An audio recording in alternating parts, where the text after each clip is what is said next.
I've been trying to think what it is that this shape reminds me of, and last night it came to me. You know when a dog's doing its number twos, that kind of arched back thing?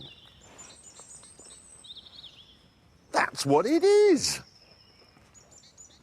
Hideous. Ugh.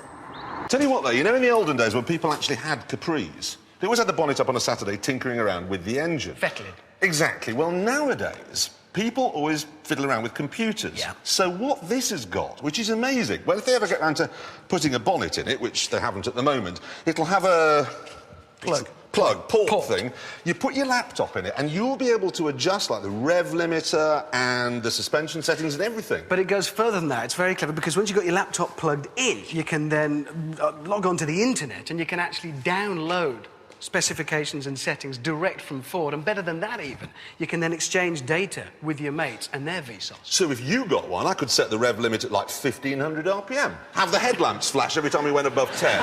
Not quite what they meant there, really. Or even better, if you get stuck behind one on the road, what you could do is dial up its computer from your laptop, Bluetooth, mobile phone, speed him up a bit. 150, and then just apply one of the rear brakes. Yeah, that's just stupid.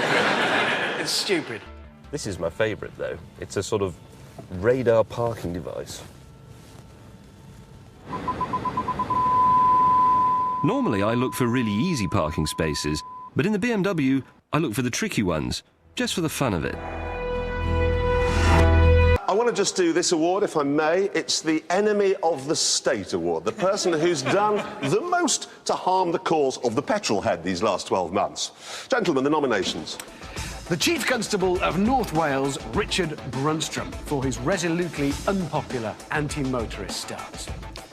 There are no more nominations. So, the winner is the Chief Constable of North Wales.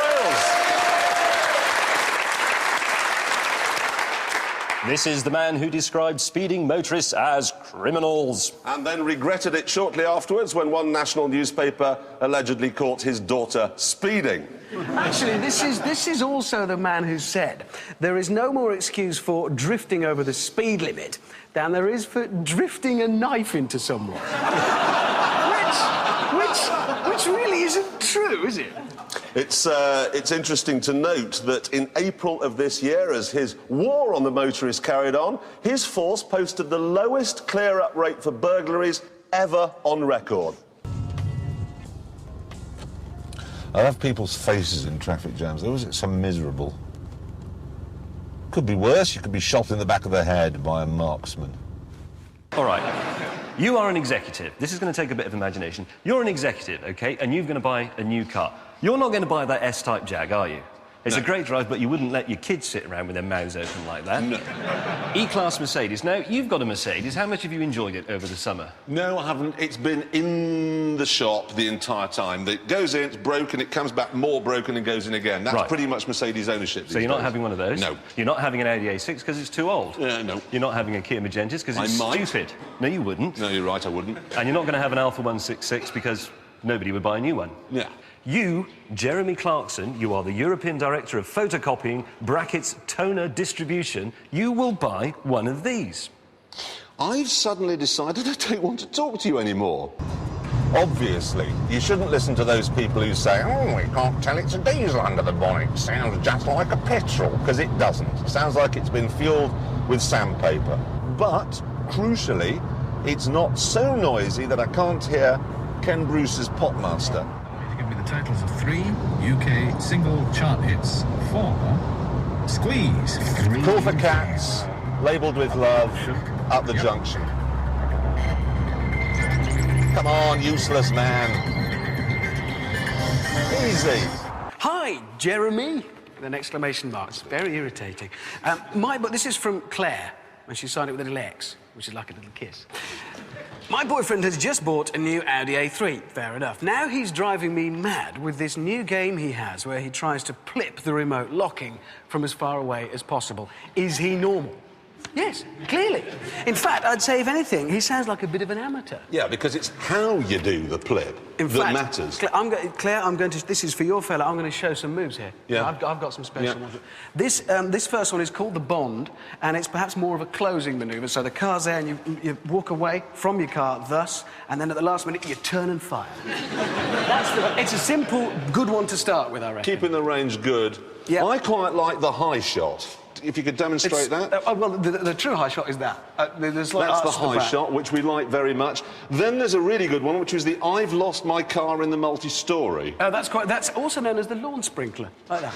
Waiting for like that, yes. Waiting for the things to come up. All this stuff is being spoiled by these things. This is keyless entry, OK?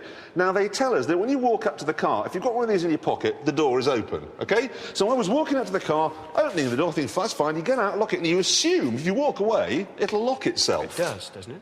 Well, this is it. You've got 100 gram Merc, and you think, is that locked? So you go back, and it's open, and you think, well, it would be. Bound to be, So you have to say to passers-by, sorry, could you just hold that? Then you go back, and then you find out it doesn't lock itself. Yeah. You have to push a button. How uncool is that? That's very cool. I must say that I think they're going the wrong way with these sort of pairing that back, actually. with these key cards, paring them down to nothing. I think if they really want to know their market and appeal to, let's be honest, us chaps, they should go the other way and make them more elaborate. Odd one here from Steve Rowland. We have a cat called Stiiig. So can you please change the name of your racing driver to something other than Stiiig? Because every time your programme on his sleep is disturbed when you mention the Stiig's name.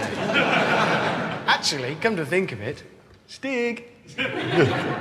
See those slippers? Pee in them.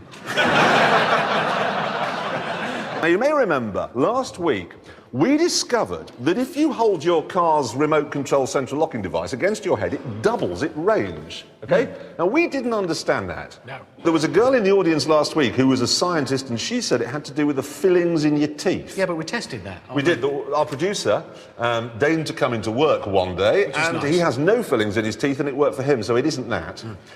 Loads of people have written to us, and all we've been able to discover is that no scientists watch Top Gear. No, that much is clear. Not one. There's a chap here who says the reason is it's because your body acts like a grounding plane, which sounds good. It sounds a sort of plausible explanation, but then you read on and he's got a GSXR 1000, which I believe... That was brilliant. Yeah. He's a biker, sound fellow, I believe him.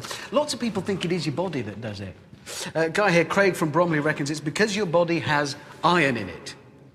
Well, But it does, but tiny bit. I have no iron in my body. I am pure fat. All the way through it. Yeah, I am just fat from here down. Well, fat and hair. What I say is it's nice to be consistent. I am, yeah.